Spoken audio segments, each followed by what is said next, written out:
Hello guys, अगर आप लोग भी मेरी तरह मार्वल्स के फैन हैं तो वेलकम टू माय चैनल।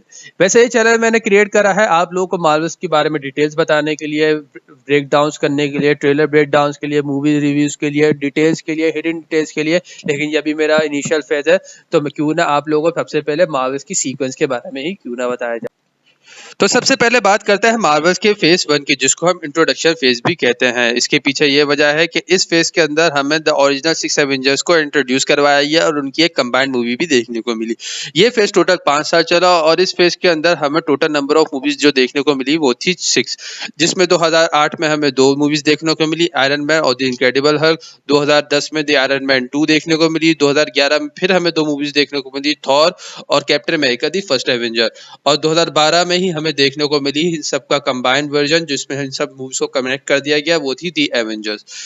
बात करें इन सब में मेरी पर्सनल फेवरेट की, तो वो है आयरन मैन, जो कि 2008 में आई गई। इसकी बहुत सी वजह है। सबसे पहली वजह तो इसकी यह है कि भाई इसी मूवी से हमारे मार्वल सिनेमैटिक यूनिवर्स का शुरुआत हुई और यही वो मूवी है जिसकी वजह से मार्वल्स आज यहाँ खड़ा है। क्योंकि अगर आप लोगों को मार्वल्स की हिस्ट्री पता हो तो आप लोगों को शायद जानते हो कि इस मूवी से पहले मार्वल्स बिल्कुल कंगाल हो चुका था और सड़कों पे आ चुका था।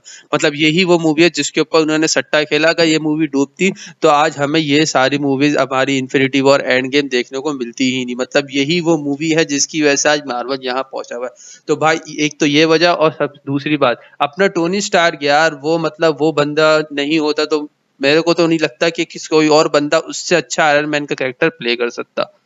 अब बात करते हैं मार्वल्स के फेज 2 की, जिसको हम डेवलपमेंट फेज भी कह सकते हैं। ये फेज 3 साल तक चला और इसमें हमें टोटल नंबर ऑफ मूवीज देखने को मिली 6। सबसे पहले 2013 में हमें देखने को मिली आयरन मैन 3। उसके बाद 2013 में ही हमें एक और मूवी देखने को मिली, थॉर दी डार्क वर्ल्ड। 2014 में फिर हमें 2 मूवीज देखने को मिली, जिसमें सबसे पहली आती है captain America the winter soldier और उसके बाद है guardians of the Galaxy volume 1, जिसमें हमें एक और गैलेक्सी की सुपर हीरो टीम इंट्रोड्यूस करवाई गई। उसके बाद 2015 में फिर हमें 2 मूवीज देखने को मिली, एवेंजर्स एज ऑफ अल्ट्रॉन और दी आंटमैन। आंटमैन एक और नई सुपर हीरो मूवी है जिसमें हमें आंटमैन नाम से एक और सुपर हीरो इंट्रोड्यूस करवाया गया। तो गाइस फेज 2 में जो मूवीज मुझे पसंद आए उसमें आयरन मैन 3 थी, captain America the winter soldier थी, गार्डियंस ऑफ द गैलेक्सी थी, आंटमैन थी। जो मूवी जिससे मुझे शिकायत है वो है एवेंजर्स एज ऑफ अल्ट्रॉन। मतलब गाइस आपने अपनी मूवी पे इतना खर्चा किया और वो मूवी मुझे पसंद नहीं आया, उसकी सबसे बड़ी वजह है आप अल्ट्रॉन। क्योंकि अल्ट्रॉन को अगर आप कॉमिक्स में देखें और अगर आपने व्हाट इफ देखा है तो अल्ट्रॉन बहुत बड़ा विलन है दोस्तों। इसको इन्होंने एक ही मूवी में बनाया और खत्म कर दिया। मतलब यार ये क्या चीज है, आप इतने बड़े विलन को बिल्कुल जाया कर रहे हो। आप इसके पोटेंशियल को इतना आगे यूज कर सकते थे और आपने उसको उसी मूवी में जाया कर दिया। लेकिन क्या कर सकते हैं भाई, मार्वल से अपना प्यार है, कुछ कह तो सकते हैं नहीं।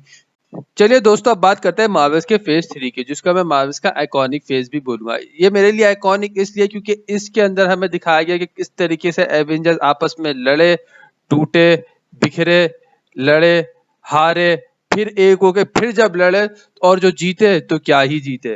तो इसके शुरू करते हैं। तो इसमें सबसे पहले 2 मूवीज आई 2016 में, कैप्टन अमेरिका सिविल वॉर और डॉक्टर स्ट्रेंज। उसके बाद 2017 में इसकी 3 और movies I, guardians of the Galaxy volume 2, Spiderman home coming, Thor Ragnarok. Thor Ragnarok मेरी थॉर की one of the favourite movie है, क्योंकि इसमें जो थॉर की कैरेक्टर डेवलपमेंट दिखाई गई है वो इससे पहले नहीं दिखाया गया। इससे पहले थॉर को फुद्दू ही दिखाया गया था और थॉर रैग्नारॉक में जो उसकी कैरेक्टर डेवलपमेंट है मैं उसका फैन हो गया।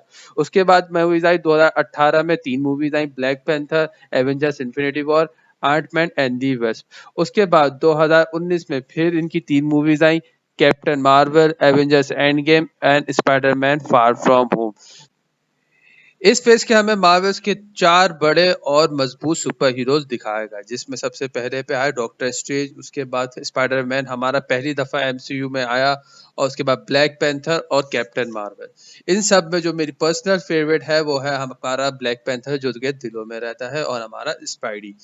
और जो मूवीज है, इन मूवीज में मेरी पर्सनल फेवरेट रही थी वो थी आप सबकी भी जो रही होंगी, आपकी एवेंजर्स इन्फिनिटी वॉर और एंड गेम। मतलब इनके आगे तो मतलब फेज 3 की कोई मूवी टिक ही नहीं सकती है ना यार। अब इसको छोड़ के फेज 4 की तरफ बढ़ते हैं, चले देखते हैं उसमें कौन कौन सी मूवीज कब कब आई। मार्वल्स के फेज 4 की बात करें तो मार्वल का फेज हमारा new super heroes introductory phase था। मतलब जब एंड गेम में सारे सुपर हीरोज रिटायर हो गए या फिर कुछ चले गए, गार्डियंस बाहर चले गए, तो हमें जरूरत थी नए सुपर हीरोज की। तो मार्वल्स फेज 4 में न्यू सुपर हीरोज मार्वल ने इंट्रोड्यूस करने की कोशिश की, लेकिन वो उतनी अच्छे तरीके से नहीं कर सकी जितना वो चाह रहे थे। वैसे इस बात को छोड़ें तो ये फेज सिर्फ 2 साल का था और इसमें जो टोटल नंबर ऑफ मूवीज आई थी वो थी 7, जिसमें 2021 में 4 मूवीज आई, जिसमें पहले आई ब्लैक विडो, उसके बाद आई Shang Chi the Legends of Ten Rings, Eternals, Spiderman No Way Home, और उसके बाद 2022 में 3 मूवीज आई, जिन तीनों मूवीज ने जैसे दो ने मुझे बहुत डिसअपॉइंट किया। जब पहले नंबर पे आए doctor strange in the multiverse of madness और थॉर लव एंड थंडर, और उसके बाद जो आखिरी मूवी आई वो ब्लैक पैंथर वकांडा फॉरएवर, जो कि बहुत सही थी। और फेज 4 की एक बात जो मुझे अच्छी लगी, इसमें जो हमारे स्पाइडरमैन नो वे होम थी, सेंची, ये ब्लैक पैंथर वकांडा फॉरएवर, ये मूवीज थी जो मुझे अच्छी लगी। बाकी आप खुद सोचो कि एक फेज में 7 मूवीज आई हैं, उसमें मुझे सिर्फ 3 पसंद आई हैं, तो बाकी 4 मूवीज में जो मार्वल्स ने हमारे साथ मजाक किया है ना, तो वो तो भाई जब वो आपको देख के पता चल ही जाएगा।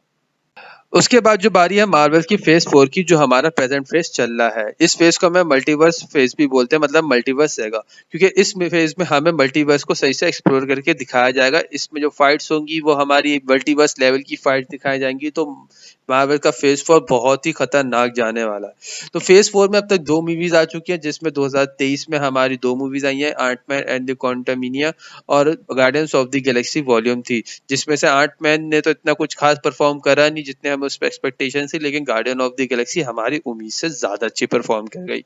उसके अलावा मार्वल्स की अभी बहुत सारी मूवीज हैं जो कि आगे लाइन में है, जो अभी रिलीज होना बाकी है।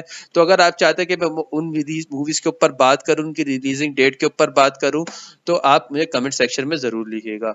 तब तक के लिए अलविदा। और हाँ, अगर वीडियो अच्छी लगी हो तो वीडियो को लाइक और चैनल को सब्सक्राइब जरूर करिएगा।